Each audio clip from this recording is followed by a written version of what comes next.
The fluorescent lights hummed their familiar corporate hymn as Joseph Stewart's keycard clicked against the reader one last time.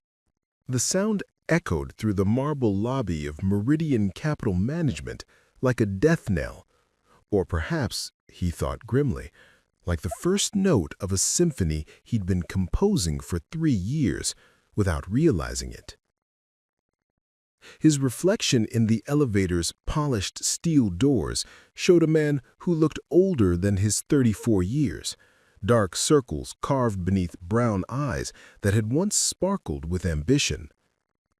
His navy suit, tailored and pristine just 4 days ago when he'd expected a 6-figure bonus, now felt like a costume for a role he was no longer playing.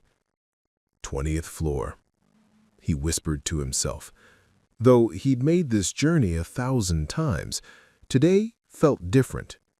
Today, everything would change. The elevator chimed softly as it reached his destination, the Strategic Asset Management Division, where $2.1 billion in client portfolios waited in digital suspension, their fate now tied to protocols only Joseph truly understood.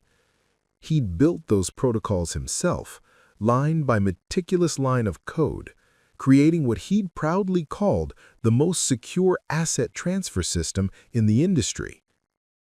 Now, walking past empty cubicles in the early morning silence, Joseph realized his creation had become something else entirely: leverage. His reflection in the elevator's polished steel doors showed a man who looked older than his 34 years, dark circles carved beneath brown eyes that had once sparkled with ambition. His navy suit, tailored and pristine just 4 days ago when he'd expected a 6-figure bonus, now felt like a costume for a role he was no longer playing.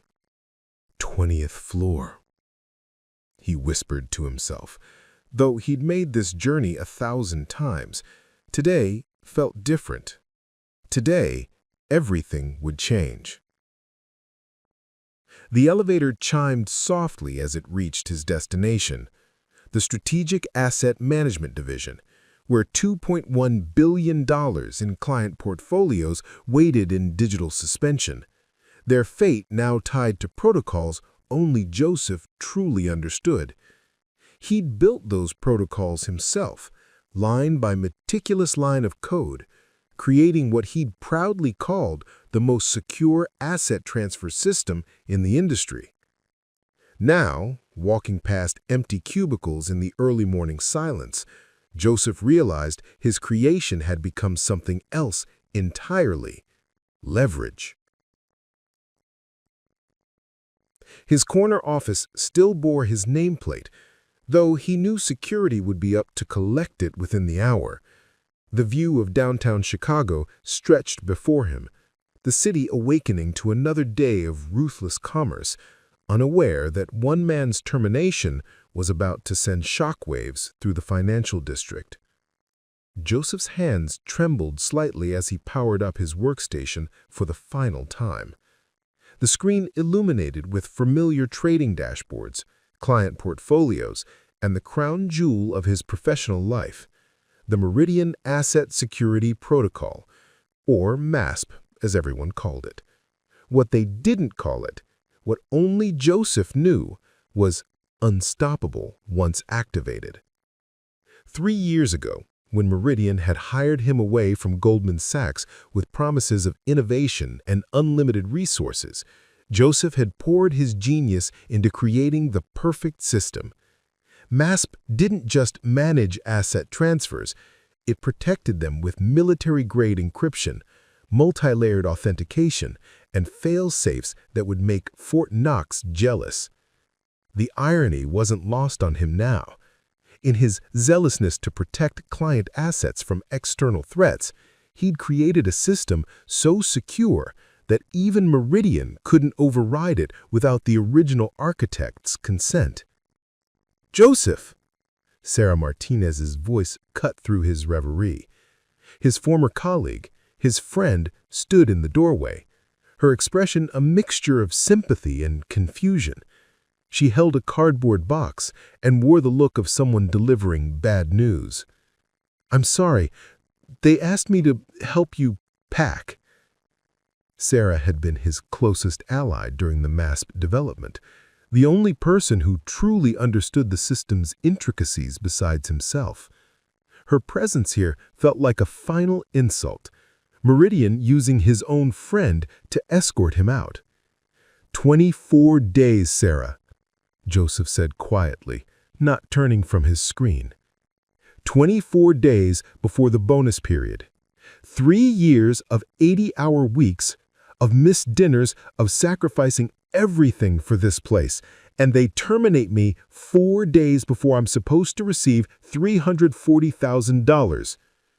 "Joseph, please," Sarah's voice cracked slightly. "You know I tried to talk to Brennan. We all did.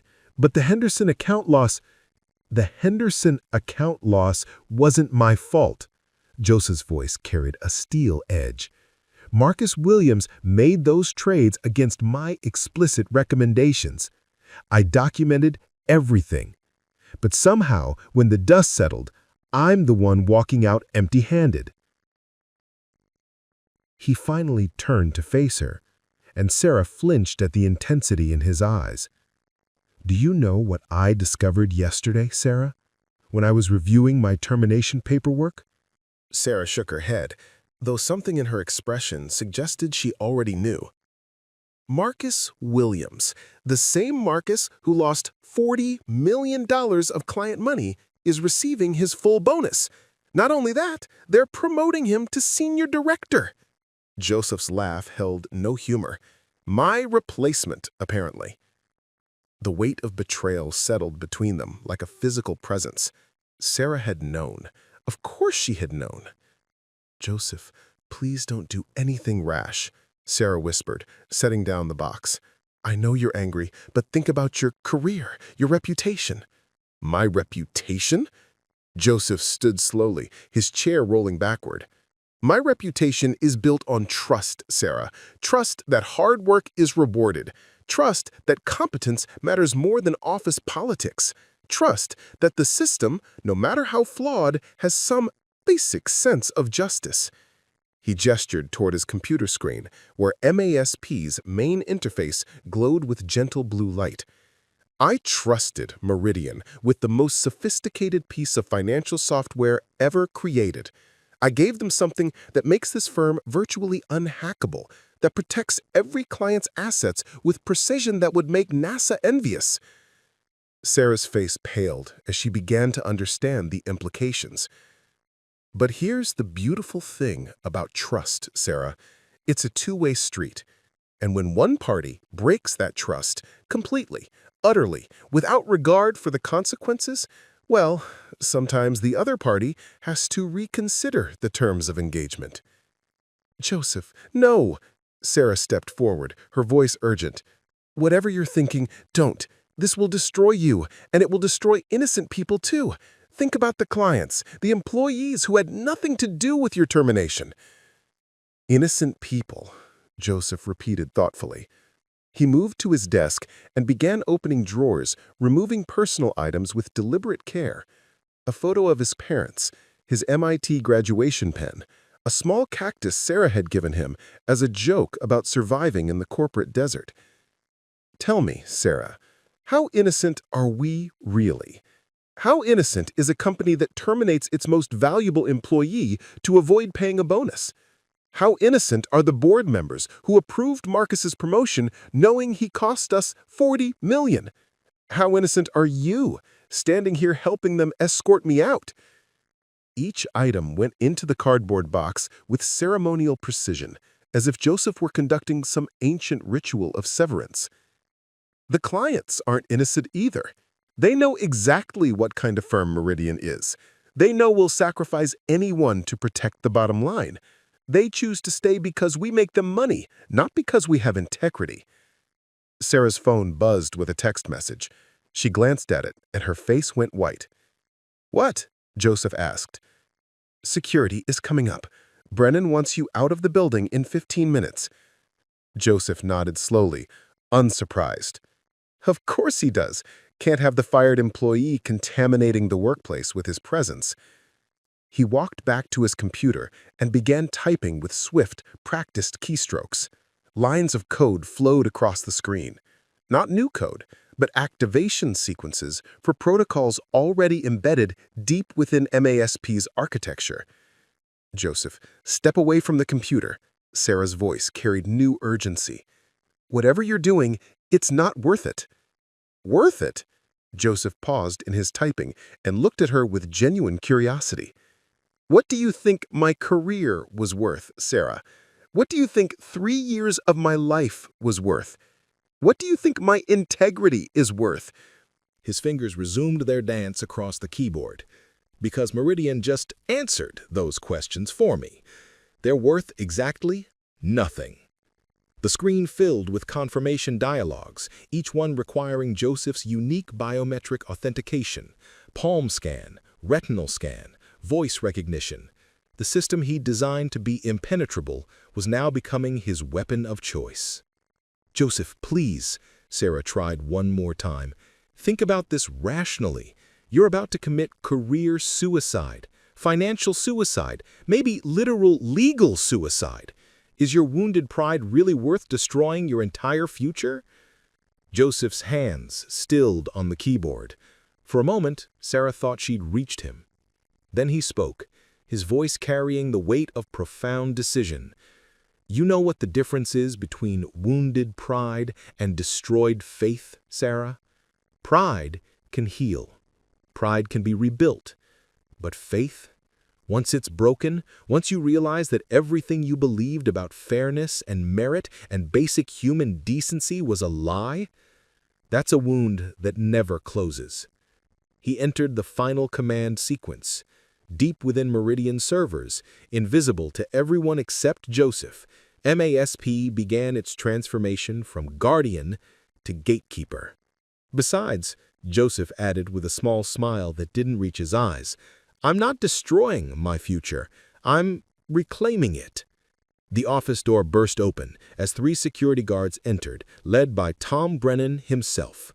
Meridian's CEO looked exactly like the stereotypical financial executive. Silver hair, expensive suit, cold eyes that calculated profit margins instead of human worth. Mr. Stewart, Brennan's voice carried the false courtesy of a man accustomed to wielding absolute power. I trust you're wrapping up here efficiently.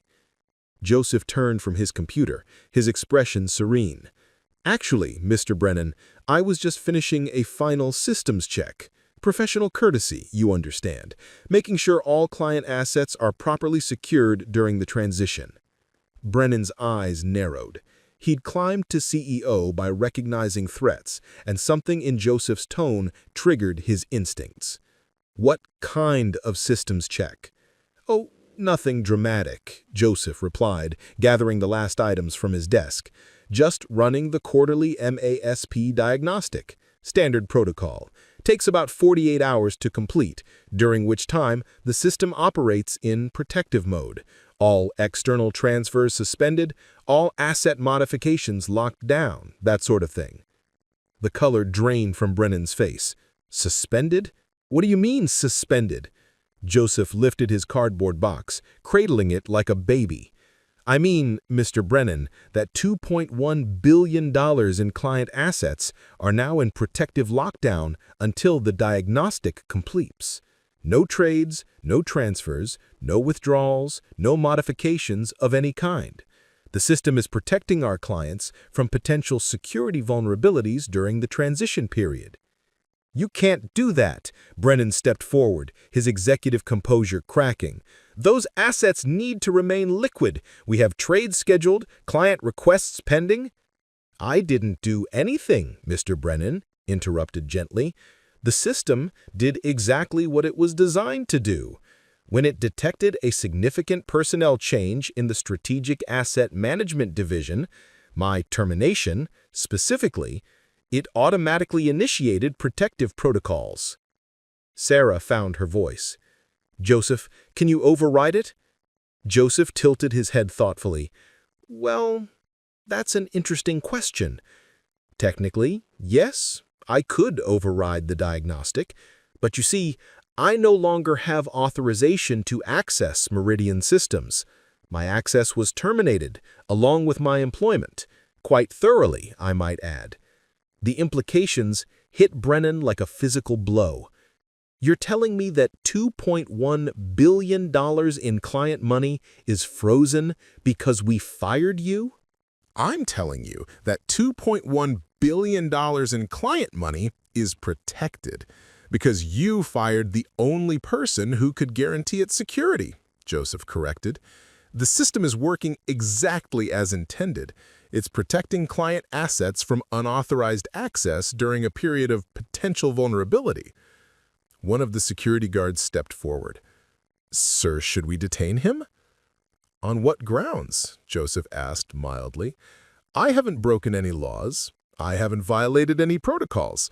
I've simply allowed the system I created to do its job. If anything, I should be commended for building something so robust that it continues protecting client assets even when the company makes questionable personnel decisions. Brennan's phone began ringing, then Sarah's. Then two more phones in the room erupted in a symphony of electronic urgency.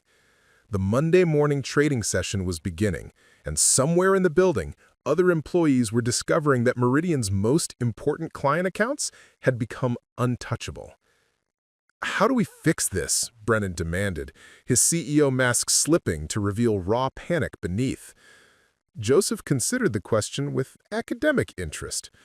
Well, there are several options. You could hire a team of cybersecurity experts to try to crack the system I spent 3 years perfecting. That would probably take 6 to 8 months, assuming they don't trigger the additional security measures that would permanently encrypt everything.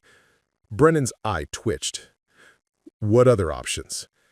You could petition the courts for emergency access, but that would require admitting that your primary asset management system is controlled by a single terminated employee. The regulatory implications alone would probably shut down your trading operations for months while investigators try to determine whether other systems have similar vulnerabilities. Sarah's phone rang again.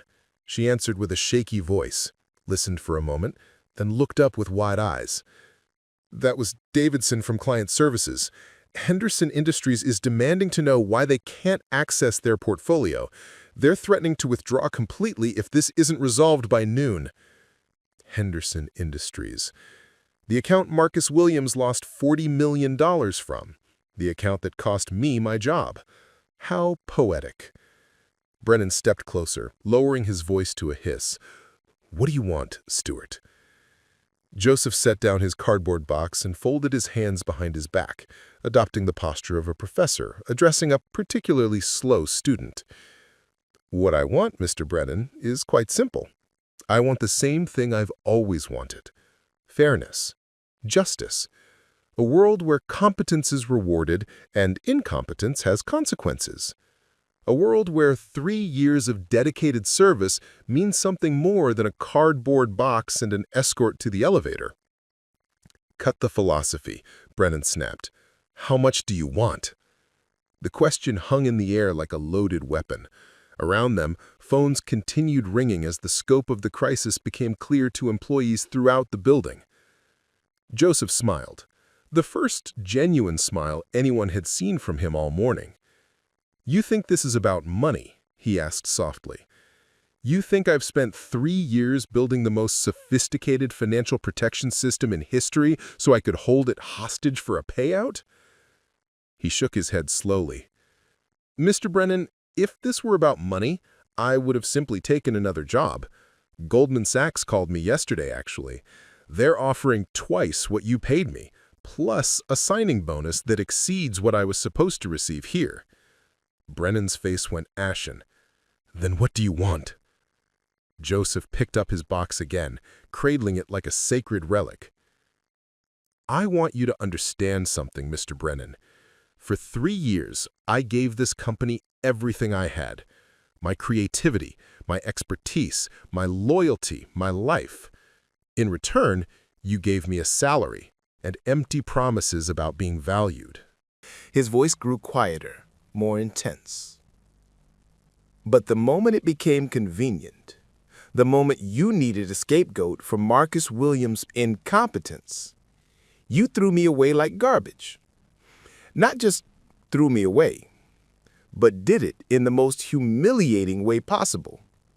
4 days before bonus period, escorted out by security, my friend forced to pack my belongings. Sarah looked down at her feet, unable to meet his gaze. So no, Mr. Brennan, this isn't about money. This is about consequences. This is about learning that actions have costs. This is about discovering that when you build your success on other people's work and loyalty, you better think twice before burning those people. Another wave of phone calls erupted around them. Through the office windows, Joseph could see employees at other workstations frantically typing, their faces tight with panic as they tried to access frozen accounts. The diagnostic will complete in 48 hours. At that point, the system will automatically restore full functionality. No permanent damage, no lost data, no compromised security. Your client's money will be exactly where they left it, perfectly safe and completely accessible. He paused, tilting his head thoughtfully. Of course, that assumes nothing goes wrong during the diagnostic period. System diagnostics can be delicate things. Any attempt to force access, any effort to bypass the security protocols, any interference at all, well, let's just say the system has very robust defensive measures. You're threatening us, Brennan accused. I'm educating you, Joseph corrected. For 3 years, I tried to teach this company about the value of treating people fairly, about building trust instead of fear, about rewarding loyalty and competence instead of politics and favoritism. He gestured toward the chaos erupting around them. Since you weren't interested in those lessons, I've designed a more immediate curriculum.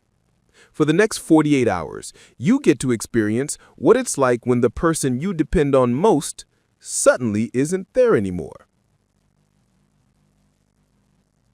Joseph began walking toward the door, security guards parting reluctantly before him. "Wait!" Brennan called out. "There has to be something, some way to resolve this immediately." Joseph paused in the doorway, his back still turned. "Actually, there is one possibility I hadn't considered," he said slowly. Brennan stepped forward eagerly. "What?" Joseph turned back toward the room, his expression thoughtful. "Well, the system locked down because it detected an unauthorized personnel change in strategic asset management, specifically my termination. But if that termination were reversed, if I was still officially an employee with proper system access." The words hung in the air like a challenge. "You want your job back?" Brennan said flatly. "I want my job back, my bonus, a formal apology, and Marcus Williams' termination for gross incompetence," Joseph replied without hesitation. "I also want to guarantee that no retaliatory action will be taken against me for this incident in writing, signed by the board of directors." Sarah stepped forward. "Joseph, be reasonable. They can't just what?" Joseph interrupted. "Fire Marcus Williams for losing $40 million? Apologize for wrongfully terminating their most valuable employee? Pay a bonus that was already contractually obligated?" His voice hardened. "Or are you about to tell me they can't afford to look weak by giving in to my demands? Because I have news for you, Sarah. They already look weak. They look incompetent. They look like a company that fired the one person keeping $2.1 billion in client assets secure. More phones rang. Joseph could hear shouting from the trading floor below, the sound of crisis spreading through the building like wildfire. Brennan's phone buzzed with a text. He glanced at it, and his face went pale. The board is calling an emergency meeting. They want to know how we lost control of our own systems. Excellent, Joseph said cheerfully. That should be an interesting conversation. I'd suggest being honest about the situation. Explain how you terminated your lead systems architect 4 days before his bonus was due, then discovered that he'd built your security systems a little too well. He adjusted his grip on the cardboard box. Or you could lie, I suppose. Tell them it's a cyber attack or a system malfunction, but eventually they'll hire investigators to figure out what really happened. And when those investigators discover that your primary asset protection system was designed and controlled by a single person, a person you treated so poorly that he walked away rather than help you, well, I imagine that will raise some interesting questions about your leadership. Brennan's jaw worked silently for a moment. Joseph could see the calculations behind his eyes, the cost of meeting Joseph's demands versus the cost of 48 hours of frozen assets, panicked clients, and regulatory scrutiny. "If I agree," Brennan said slowly, "if we reverse your termination and meet your other conditions, you'll immediately restore system access." Joseph shook his head. "I'll immediately begin the process of safely terminating the diagnostic. The system requires a 12-hour cooldown period after any major security event. That's a safety feature, not a bug." 12 hours? Brennan repeated. 12 hours, Joseph confirmed, during which time you'll have the opportunity to draft that formal apology, process my reinstatement paperwork, and prepare Marcus Williams' termination documents. The office fell silent, except for the distant sounds of crisis management echoing through the building. Joseph could feel the weight of decision pressing down on everyone present. Finally, Sarah spoke up. "Joseph, assuming they agree to your terms, what guarantee do we have that you won't do this again? How do we know you won't hold the system hostage every time you're unhappy about something?" It was a fair question, and Joseph considered it seriously. "You don't," he said eventually. "You have no guarantees at all.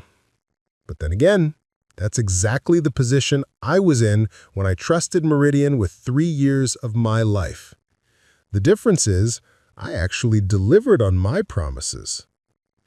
He set his cardboard box on the floor and walked back to his computer terminal. "But I'll tell you what I will guarantee. If Meridian keeps its word, if my termination is reversed, my bonus is paid, Marcus Williams is held accountable for his actions, and this incident is treated as a learning experience rather than grounds for retaliation, then I will gladly continue building the most secure, most advanced asset management systems in the financial industry." Lines of code appeared on the screen as Joseph began the careful process of preparing MASP for safe reactivation. But if Meridian breaks its word, if this company continues to treat people as disposable resources, if the culture of favoritism and scapegoating persists, Joseph's voice trailed off as he focused on his typing. "Then what?" Brennan demanded. Joseph looked up from his screen, his eyes holding depths that hadn't been there an hour ago. "Then you'll discover that I've learned some very valuable lessons about the relationship between loyalty and leverage," he said quietly. "And next time, I might not be quite so generous with the resolution timeline." The threat was clear, understated, and absolutely credible. Everyone in the room understood that Joseph Stewart had just redefined the balance of power at Meridian Capital Management. Brennan's phone rang again. This time he answered it with visible reluctance. "Brennan, yes, sir, I understand the board is concerned. No, it's not exactly a cyber attack. Yes, sir, we have identified the source of the problem. Yes, sir, we believe we can resolve it, but it may require some personnel adjustments. Joseph returned to his coding, allowing Brennan's increasingly uncomfortable conversation to fade into background noise. Around him, the symphony of crisis continued. Phones ringing, voices raised in panic, the steady click of keyboards as Meridian's employees struggled to understand why their most critical systems had suddenly become unresponsive. It was, Joseph thought, with grim satisfaction, exactly the kind of chaos that 3 years of his careful work had been designed to prevent. The irony was perfect. In firing him to avoid paying his bonus, Meridian had created a crisis that would ultimately cost them far more than $340,000.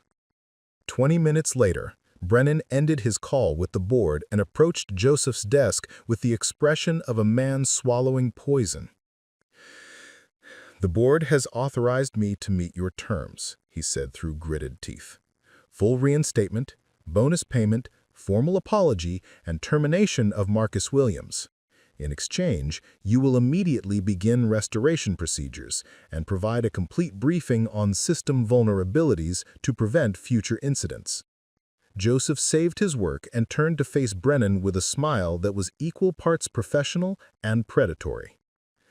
"Excellent," he said, standing and extending his hand. "Welcome to the new Meridian Capital Management, Mr. Brennan. I think you're going to find it's a much more interesting place to work when everyone's contributions are properly valued." As they shook hands, Joseph added quietly, "Oh, and Mr. Brennan, next time you're thinking about firing someone to save money on bonuses, you might want to make sure they haven't spent the last 3 years building the systems that keep your company running." 12 hours later, as MASP completed its restoration cycle and $2.1 billion in client assets returned to full liquidity, Joseph Stewart sat in his restored office and contemplated the view of downtown Chicago. His nameplate was still on the door, his belongings had been returned to their proper places, and his computer screen showed all systems operating at optimal efficiency. The formal apology from Meridian's board of directors was framed on his desk next to the bonus check that had arrived by courier that morning. Marcus Williams had cleared out his office in shame, escorted by the same security guards who had tried to remove Joseph just days earlier. But the real victory, Joseph knew, wasn't in the money or the vindication or even the delicious irony of watching his tormentors scramble to fix what they had broken. The real victory was in the lesson learned by everyone at Meridian, that competence and loyalty, when properly leveraged, could reshape the entire power structure of an organization. As he turned back to his work, already designing new protocols and security measures that would make MASP even more robust, Joseph allowed himself one final smile. Sometimes, he reflected, the best way to teach someone not to throw you away is to show them exactly what they lose when you're gone. 6 months later, Joseph Stewart stood before a packed auditorium at the Financial Technology Summit, delivering a keynote speech titled "Building Systems That Build Trust." His presentation slides showed Meridian Capital Management's remarkable transformation: 0 security breaches, 34% increase in client satisfaction, and industry-leading asset protection protocols. The audience, composed of CEOs, CTOs, and financial executives from around the world, hung on his every word as he described the delicate balance between technological security and human accountability. "The most sophisticated system in the world," Joseph said, advancing to his final slide, "is only as reliable as the people who build and maintain it. When organizations invest in their talent with the same rigor they invest in their technology, they create something truly unbreakable: trust." In the front row, Tom Brennan nodded approvingly. The Meridian CEO had become one of Joseph's strongest advocates, frequently crediting their personnel realignment incident as the catalyst for the company's cultural revolution. Marcus Williams, meanwhile, had found work at a smaller firm where his aggressive trading style was better suited to their risk tolerance. After his presentation, Joseph was approached by Sarah Martinez, who had been promoted to Deputy Director of Strategic Systems following her crucial role in implementing the new protocols. "Remember when you said this was about teaching consequences?" she asked, gesturing toward the crowd of executives eager to speak with Joseph. "Actually," Joseph replied, watching as potential clients lined up to discuss security consulting contracts, "I think it was about something deeper than consequences. It was about proving that integrity isn't weakness, it's the foundation of real strength." His phone buzzed with a text from his literary agent. His book, The Exit Protocol, How One Termination Changed Wall Street Forever, had just hit the bestseller list. Hollywood producers were calling for film rights. But perhaps the most satisfying moment came 3 weeks later when Joseph received a handwritten note from a young programmer at Goldman Sachs. "Mr. Stewart, I read about what you did at Meridian.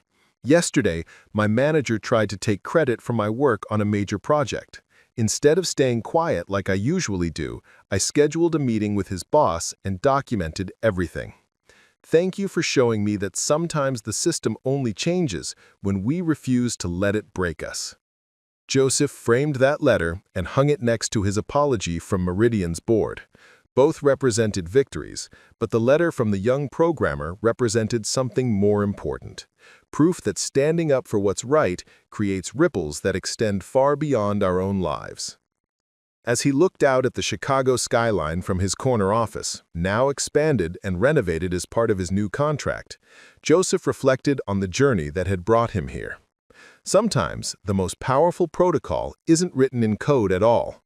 Sometimes it's written with courage. And that's the incredible true story of how one man's termination became a masterclass in turning the tables on corporate injustice. Joseph Stewart didn't just get his job back, he revolutionized an entire industry and inspired countless others to stand up for their worth. If stories like this one fascinate you, tales of ordinary people doing extraordinary things, David versus Goliath battles in the corporate world, and real-life examples of how intelligence and integrity can triumph over greed and corruption, then you've found your home. Hit that subscribe button right now and join our community of over 2.3 million viewers who refuse to accept "that's just how business works" as an excuse for treating people poorly. Ring that notification bell so you never miss a story that could change how you see the world of work. In the comments below, tell us, have you ever been in a situation where you had more power than your employer realized? What would you have done in Joseph's position? Your stories inspire our next investigations. And remember, every subscription helps us continue uncovering these remarkable tales of workplace justice, corporate accountability, and the extraordinary things that happen when people refuse to stay silent. Subscribe to Stories of Justice, where silence is never forgotten and every voice has the power to change everything.